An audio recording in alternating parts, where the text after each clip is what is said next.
Hello everyone, welcome to our YouTube channel Spar Math. How are you? Basically हम theorems discuss कर रहे थे, तो थ्योरम के बारे में कुछ थ्योरम्स हमने आपसे डील की थी। उन्हीं थ्योरम को आज आगे आगे कंटिन्यू करते हैं। बेसिकली थोड़ा टाइम नहीं मिल पा रहा है मुझे, तो मैं दे नहीं पा रहा हूँ लेक्चर, लेकिन मैं ट्राई करता हूँ कि दे देता हूँ आज। अब सोच लीजिए, मैं इतनी जल्दी में बना रहा हूँ, मैं क्या ही बताऊँ आपको। मुझे कॉलेज जाना है पढ़ाने के लिए, और फिर भी मैं सोच रहा हूँ कि हमारे पास 20-25 मिनट बचे हैं, तो चलो 2 थ्योरम दे ही देता हूँ। फिर कल संडे है, कल बना दूंगा भर भर के लेक्चर, ठीक है, परेशान नहीं होना है। चलिए लिखते हैं थ्योरम। थ्योरम है हमारे पास indeterminate value theorem. Most important है, बहुत पूछी जाती है।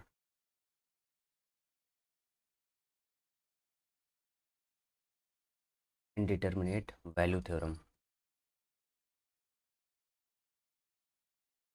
ये कहता क्या है? इनडिटर्मिनेट वैल्यू थ्योरम, जैसे मैं पहले आपको ग्राफिकली समझाऊंगा। मैं पहले यहाँ पे लिख देता हूँ कि जैसे हमारे पास एफ ए बी से लेके आर पे हमारे पास एक फंक्शन है जो कि कॉन्टिन्यूस फंक्शन है। ये थ्योरम का स्टेटमेंट है, कॉन्टिन्यूस फंक्शन है, कंटिन्यूस फंक्शन है। एंड दूसरी बात ये है कि लेट ये जो है कोई नंबर है, सच डेट कैसे है कि एफ ऑफ ए, इस तरीके से लिखें, ऐसे नहीं, देखो ये ना लिखो, लिखो एफ ए बी से आर पे कंटिन्यूस फंक्शन है। And if F A and F B, F A निकाल रहे हो, एफ बी निकाल रहे हो, आर अनइक्वल, इक्वल नहीं आ रहे हैं, ठीक है, देन कह रहा है कि एक सी आपको बिलोंग करेगा कहाँ पे, ए कामा बी ओपन इंटरवल में, है ना। जो कि ये सी जो है कम से कम एक वैल्यू तो लेगा। सी जो है मतलब कम से कम, मतलब जो फंक्शनल वैल्यू बनाओगे सी की, जैसे एफ सी बनाओगे, ये ए बी के बीच की एक वैल्यू लेगा, कम से कम एफ ए और एफ बी के बीच की एक वैल्यू लेगा। मतलब ये कह रहा है कि एफ सी जो है वो बिलोंग कर जाएगा कहाँ पे, F A comma F B के बीच में। ये वाली हमारे पास इनडिटर्मिनेट वैल्यू थ्योरम है कि अगर ए बी से आर पे कोई कंटिन्यूस फंक्शन है और एफ ए एफ बी हमारे पास कोई अनइक्वल है, मतलब ए पॉइंट पे आप वैल्यू निकाल रहे हैं, बी पॉइंट पे वैल्यू निकाल रहे हैं, वो अनइक्वल आ रहे हैं, तो कह रहा है सी ओपन इंटरवल ए बी के बीच में बिलोंग करेगा, जहाँ पे एफ सी एफ ए और एफ बी के बीच में ज़रूर आएगा। अब इसका स्टेटमेंट आपको समझ में नहीं आया होगा बहुत अच्छी तरीके से, मैं थोड़ा सा समझाने का प्रयास करता हूँ। देखो, जैसे मान लो कि हमारे पास एक इंटरवल है इस तरीके से, ये वाला ए और बी, और इसके बीच में एक कंटिन्यूस फंक्शन हम ड्रॉ कर दिया, और यहाँ पे कोई पॉइंट ले लिया। जैसे मान लो हमने पॉइंट ले लिया, छोड़ो, यहाँ पे कोई पॉइंट ले लिया हमने एक्स नॉट, यहाँ पे हमने कोई पॉइंट ले लिया एक्स वन। अब देखो, एक्स नॉट पे जो फंक्शनल वैल्यू मिलेगी वो ऑब्वियसली एफ एक्स नॉट मिलेगी, और एक्स वन पे जो फंक्शनल वैल्यू मिलेगी वो ऑब्वियसली हमारे पास एफ एक्स वन मिलेगी।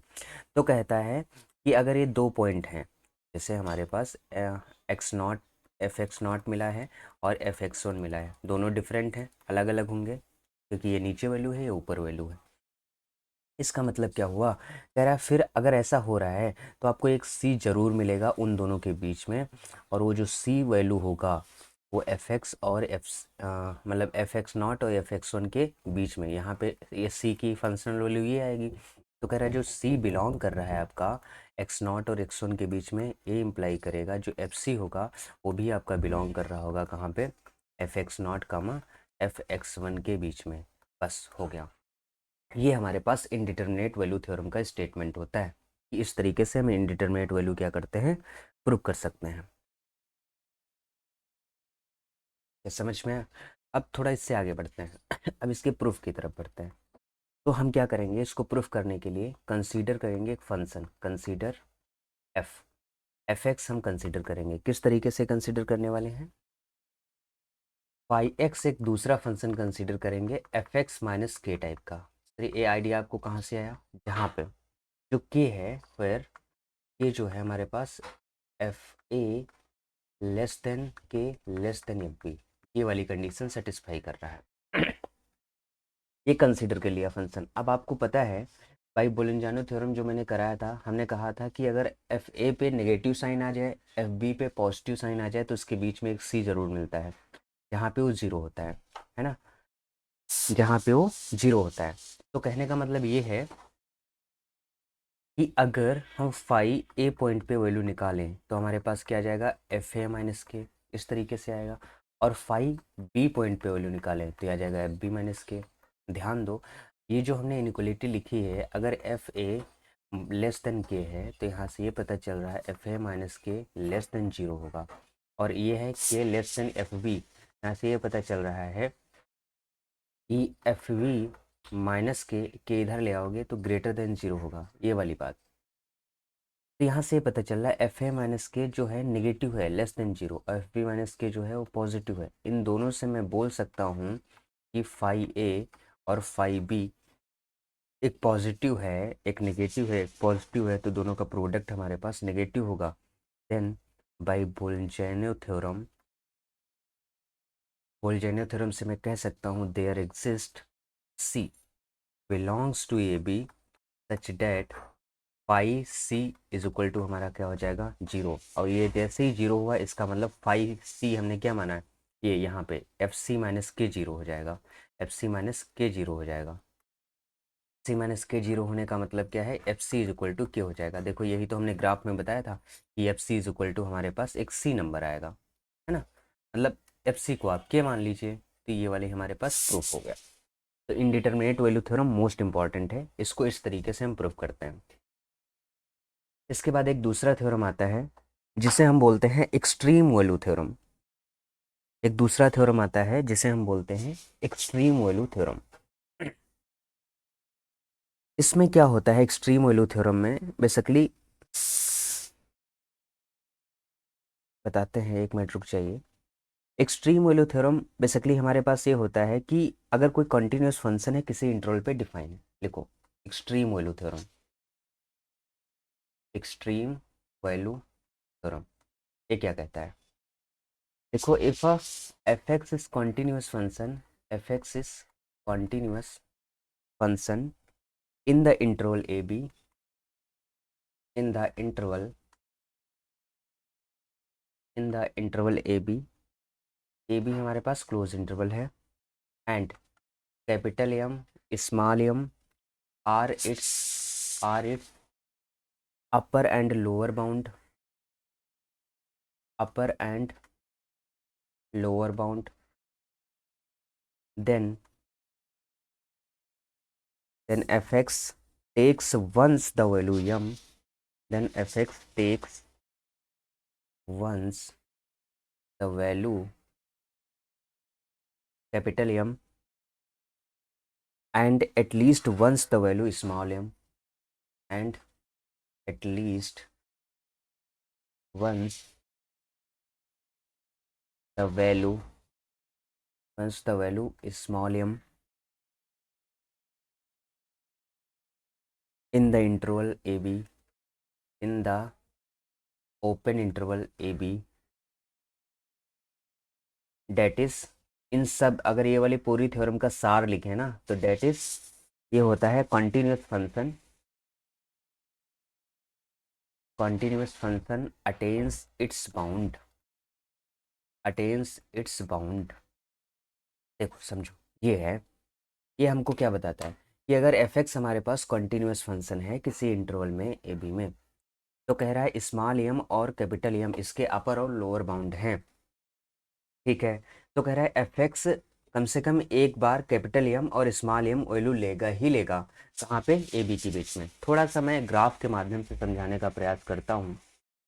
जैसे मान लो हमारे पास ए इंटरवल है ए बी और ये फंक्शन बना है ऐसे, यहाँ पे मान लो एक्स नॉट वैल्यू है, यहाँ पे हमारे पास एक्स वन वैल्यू है। मान लो कि एक्स नॉट पे इस तरीके से फंक्शन नहीं, थोड़ा सा अच्छा फंक्शन बनाते हैं, इस तरीके से फंक्शन बना ऐसे, ये हमारे पास क्या है, इंटरवल ए बी, ये यहाँ से लेके यहाँ तक ए बी। तो देखो ये वाली जो पीक पॉइंट है, ये वाली सबसे बड़ी वैल्यू है, और ये वाली यहाँ पे जो है सबसे छोटी वैल्यू है। मैं ये एक्स नॉट मान ले रहा हूँ, ये एक्स वन मान ले रहा हूँ। तो एक्स नॉट पे फंक्शनल जो वैल्यू आएगी एफ एक्स नॉट आएगी, और x1 पे जो फंक्शनल वैल्यू आएगी हमारे पास fx1 आएगी। तो ये बात कह रहा है कि ए बी जो आपका इंटरवल है ना, ए बी इंटरवल के अंदर आपको एक जो एक्स नॉट है ना, x1 सबसे ज़्यादा वाली वैल्यू, उसको आप कह रहे हैं कैपिटल एम नाम दे दो, और जो सबसे छोटी वैल्यू है उसको स्मॉल एम नाम दे दो। तो कह रहा है ये दोनों वैल्यू जो कैपिटल एम है और स्मॉल एम है, ये हमारी ओपन इंटरवल ए बी के अंदर बिलोंग कर रही हैं। तो क्या देखो बिलोंग कर रही हैं कि नहीं? ए बी हमारा इंटरवल इतना है, इसके अंदर ही तो आ रही हैं ये सारी वैल्यूज़। ये वाली देखो, ये वाली, ये सारी वैल्यूज़ यहाँ से यहाँ तक की सब वैल्यूज़ ए बी के अंदर आ रही ना। और जो कैपिटल एम है कह रहा है अपर बाउंड। अपर बाउंड का मतलब क्या होता है? अपर बाउंड का मतलब सबसे बड़ी वैल्यू, लोअर बाउंड का मतलब सबसे छोटी वैल्यू। लोअर बाउंड का मतलब सबसे छोटी वैल्यू, ग्राफ में सबसे बड़ी वैल्यू और सबसे छोटी वैल्यू को हम लोअर बाउंड कहते हैं। मतलब जो फंक्शन है एफ एक्स, वो वो क्या होगा? लेस आर इक्वल टू जी होगा। इसका मतलब जी और पॉजिटिव नंबर है कोई जी, ठीक है। तो यहाँ से ये पता चला कि एफ एक्स की वैल्यू जी से बड़ी नहीं होती है। तो जी हमारा हो गया अपर बाउंड यू बी, और अपर बाउंड को ही हम क्या कहते हैं? सुप्रीमम। ध्यान दो, कह रहा है F X greater or equal to M, small M ले लो, इसको कैपिटल एम ले लो, जिससे आप फेमिलियर हो जाओ। कैपिटल एम, तो ये जो कैपिटल एम हो गया ये अपर बाउंड। स्मॉल एम, इसका मतलब क्या है? एफ एक्स की जो वैल्यू होगी स्मॉल एम से बराबर होगी या फिर उससे बड़ी होगी। तो स्मॉल एम जो हो गया वो एल बी हो गया, एल बी लोअर बाउंड, और लोअर बाउंड को हम इन्फीमम कहते हैं। इतनी बात समझ में आई कि सुप्रीमम क्या है, अपर बाउंड क्या है और लोअर बाउंड क्या है। तो इसको हम प्रूफ कैसे करते हैं? इसको प्रूफ करने के लिए जैसे हमने क्या कहा, हमको ये पता है कि फंक्शन जो है, जैसे एफ एक्स हमको शो क्या करना, मैं लिख लिख के बताता हूँ आपको दो तरीके से। अगर लेट कर लूँ हम कि एफ एक्स हमारे पास कोई कांस्टेंट फंक्शन है, प्रूफ कर रहे हैं हम कांस्टेंट फंक्शन। कांस्टेंट फंक्शन के बारे में आपको पहले हमने बताया था, वार्न किया था क्या होता है।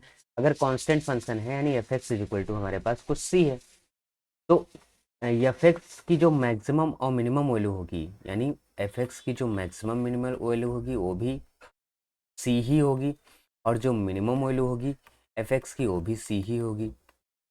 यहाँ से पता चला F X is equal to C, यानी अपर बाउंड यू भी जो है वो भी सी हो जाएगा, लोअर बाउंड वो भी सी हो जाएगा, यानी कैपिटल एम और स्मॉल एम दोनों सी ही हो जाएंगे, है ना। तो जब फंक्शन कांस्टेंट है तब हमको कोई डाउट नहीं है। तो यहाँ पे लिख दो ट्रिबली ट्रू, सारी चीज़ें पहले से ट्रू हैं। लेकिन लेट फंक्शन अगर नॉन कांस्टेंट है तब हमको शो करना है नॉन कांस्टेंट। अगर फंक्शन नॉन कांस्टेंट है देन हमको बताना है कि चीज़ें क्या होंगी। तो मैं लेट कर लेता हूँ कि x1 और x2 कोई दो पॉइंट हैं इंटरवल ए बी के अंदर, जहाँ पे एफ एक्स वन पे जो है मैक्सिमम वैल्यू ले रहा है फंक्शन, और एफ एक्स टू पे जो मिनिमम वैल्यू ले रहा है, यानी ये लोअर बाउंड वाली हो गई और ये वाली अपर बाउंड वाली वैल्यू हो गई। समझते रहिएगा। अब क्या करते हैं, हम एक फंक्शन कंसिडर कर लेते हैं। अब क्या करते हैं, एक फंक्शन हम कंसिडर कर लेते हैं।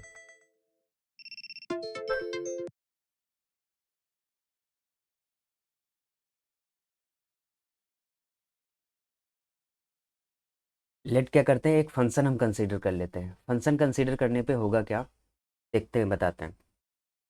जैसे consider a function, function consider कर ले हैं जी एक्स, किस तरीके का? 1/m-f(x). ये आपको याद करना है कि इस टाइप का फंक्शन कंसीडर करेंगे for x belongs to a comma B. a comma B के अंदर ये वाला फंक्शन कंसीडर कर लिया हमने। अब इस फंक्शन में हम क्या देखेंगे, जैसे हमको ये बात पता है कि जो एफ एक्स है, एफ एक्स का अपर बाउंड क्या होता है, लोअर बाउंड क्या होता है, इसके बारे में हम जानते हैं। और ये हम मान के चलते हैं, ये हम मान के चल रहे हैं कि ये फंक्शन कंसीडर करने पे कि जो जी एक्स है, जी एक्स जो फंक्शन है ना, वो अटेन नहीं कर रहा है। मतलब मैं ये लिख देता हूँ, लिखो यहाँ पे, suppose the function does not attain the value capital M. मैं ऐसा मान के चलता हूँ कि फंक्शन जो है अपर बाउंड अटेन नहीं कर रहा है।